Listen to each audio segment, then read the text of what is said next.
नाही, खरं तर कसं आहे बघा, ते कुणाल कामराने जो ट्विट केला आहे ती क्लिप मला वाटतं जानेवारी महिन्यातली आहे.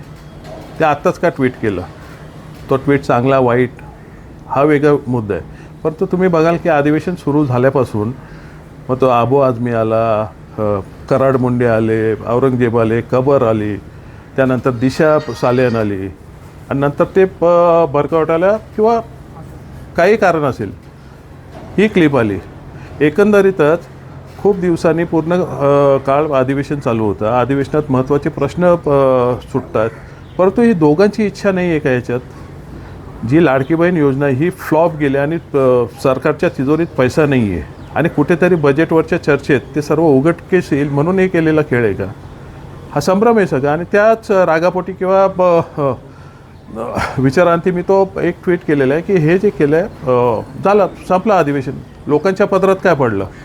त्यामुळे खूप वाईट चाललं आहे राजकारण आणि त्या अनुषंगाने केलेला तो ट्विट होता.